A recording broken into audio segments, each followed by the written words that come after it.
Alright, let's dive into something that's been weighing on a lot of us in the music world lately. If you've been scrolling through social media or checking out music news, you've probably seen the heartbreaking update. Mike Milford, the vocalist and co-founder of Scars of Tomorrow, has passed away after a battle with cancer. And honestly, this one hits hard. Not just because he was a talented musician, but because Mike was one of those rare figures who seemed to touch every corner of the industry. So let's talk about why this matters, what it means for the scene, and why Mike's legacy is so much bigger than just his music. First off, Scars of Tomorrow was more than just a band.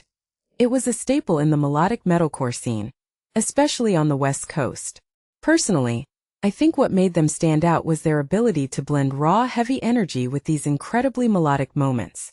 It's the kind of music that sticks with you, and Mike's vocals were a huge part of that. But here's the thing. While Scars of Tomorrow is what most people will remember him for, Mike's impact goes way beyond that. If you take a step back and think about it, he was a true industry linchpin. Artist management, graphic design, label work, Mike did it all. And he did it with a level of passion and dedication that's rare to see. One thing that immediately stands out is his work with the Artery Foundation and Artery Recordings. This guy signed bands like Chelsea, Grin and Vanna, which if you're into heavy music, you know is a big deal. What many people don't realize is how much of a risk-taker Mike was. Signing bands like that early on, that's not just about having an ear for talent. It's about believing in artists before they've even hit their stride. And that's a quality that's becoming increasingly rare in today's industry. It's easy to chase trends, but Mike was always about championing the music he loved, no matter what. Then there's modern empire music, which he founded later on. Bands like Fox Lake and Waste? That's a roster that speaks to his ability to spot potential and nurture it. What this really suggests is that Mike wasn't just a musician or a label guy, he was a builder.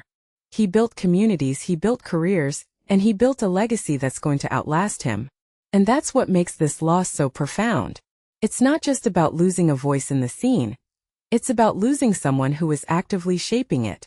Bob Bradley's tribute to Mike really sums it up. He called him a music industry wizard. And honestly, that's the perfect way to put it. Mike had this unique ability to connect with people, whether it was his bandmates, the artists he managed, or the fans who loved Scars of Tomorrow. What makes this really interesting is how he managed to balance being a father, a musician, and an industry powerhouse all at once. It's a reminder that the people behind the music are often juggling so much more than we realize. And yet, Mike did it all with a level of grace and authenticity that's hard to find. From my perspective, Mike's passing raises a deeper question. How do we honor legacies like his? It's not just about remembering the music. It's about carrying forward the values he stood for. The willingness to take risks, the commitment to supporting artists, the belief in the power of community. Personally, I think the best way to honor Mike is to keep pushing those ideals. Whether you're a musician, a fan, or just someone who loves this scene, there's something to be learned from the way he lived and worked. So as we reflect on Mike's life and legacy, let's not just mourn the loss. Let's celebrate the impact. The bands he signed, the careers he launched, the music he created, it's all still here and it's all still resonating. What this really suggests is that Mike's work isn't done. It's up to us to keep that spirit alive, to keep supporting the artists and the scene he loved so much.